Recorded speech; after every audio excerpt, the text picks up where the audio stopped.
مسعود۔ قربانی کس شخص پر واجب ہے؟ قربانی کس پر واجب ہے، اس کے نصاب کے بارے میں تفصیل سے بتا دیں آصف صاحب کشمیر سے۔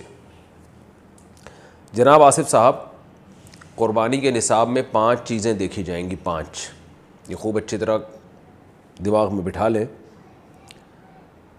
اور یہ 5 چیزیں کس دن دیکھی جائیں گی؟ بقرعید کی صبح صادق، یعنی 10 ذی الحجہ کی صبح صادق سے لے کر 12 ذی الحجہ کے غروب آفتاب، یعنی یہ جو 3 دن ہے نا قربانی کے، 10، 11، 12، ان 3 دنوں میں کوئی شخص صاحب نصاب ہو تو اس پر قربانی واجب ہے۔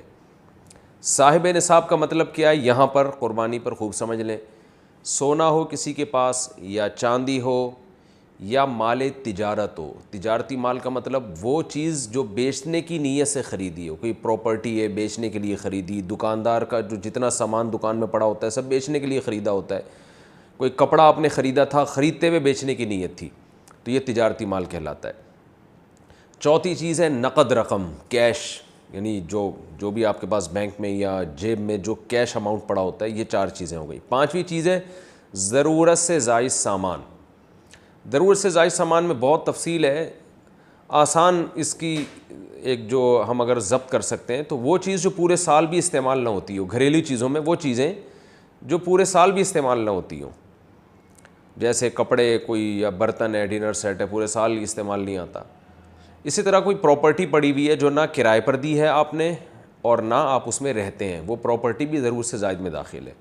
تو یہ جو 5 چیزیں ہیں، کسی کے پاس یہ 5 چیزیں، ان کی جو ویلیو لگائی جائے گی تو ان 5 چیزوں کا مجموعہ اگر 52.5 تولہ چاندی کے برابر ہے، 52.5 تولہ چاندی آج کل 65-70 ہزار کے لگ بھگ ہے، نیٹ پہ سرچ کر لیے گا، تو کسی کے پاس یہ 5 چیزیں، یا 5 میں سے 4 چیزیں، یا 4 میں سے 3 چیزیں، یا 3 میں سے 2 چیزیں، یا کوئی ایک چیز 52.5 تولہ چاندی کے برابر ہے، اور یہ بقرعید کی صبح صادق سے لے کر ذی الحجہ کی 12 تاریخ کی غروب آفتاب سے پہلے تک رہتی ہے اس کے پاس، تو ایسے شخص پر، یعنی بقرعید کی صبح صادق کے وقت اس کے پاس یہ نصاب موجود تھا، اور یہ 13 تاریخ کی ذی الحجہ تک اس کے پاس یہ نصاب موجود رہتا ہے، تو وہ صاحب نصاب کہلائے گا۔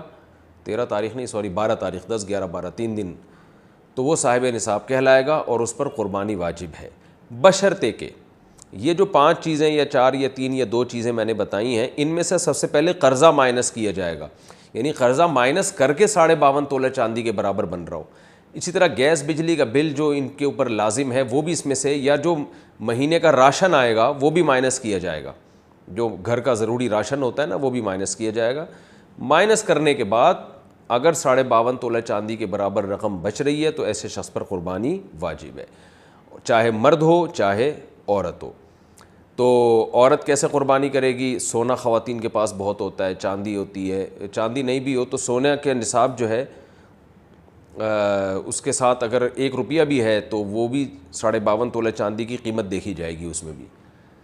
تو عورت کیسے قربانی کرے گی؟ اس کے پاس تو کیش نہیں ہوتے عام طور پہ، تو پورے سال جمع کرے، تھوڑے تھوڑے اپنی جیب خرچی سے بچایا کرے، یا سونا کو بیچ کر کرے۔ البتہ کسی کے پاس صرف سونا ہی ہے اور یعنی باقی 4 چیزوں میں سے کچھ بھی نہیں، 1 روپیہ بھی نہیں ہے، تو پھر 7.5 تولہ سونا جب تک نہیں ہوگا قربانی واجب نہیں ہوگی۔ یعنی سونے کے ساتھ اگر چاندی ہے یا پیسے ہیں یا تجارتی مال یا ضرورت سے زائد سامان ہے، پھر سونے کی ویلیو دیکھی جائے گی، سونے کو نہیں دیکھا جائے گا۔ لیکن اگر صرف سونا ہی ہے تو پھر 7.5 تولے سونے سے کم پہ نہ زکوٰۃ ہوتی ہے نہ قربانی ہوتی ہے۔ تو یہ ہے، تفصیل سے آپ کو بتا دیا۔ تو آپ چاہیں تو اس میں ایک گائے میں حصہ لے لیں، چاہیں تو بکرا لے لیں، چاہیں تو دمبا لے لیں، مرد پر الگ واجب ہے، عورت پر الگ واجب ہے، جو بھی صاحب نصاب ہوتا ہے۔ آسک مفتی طارق مسعود۔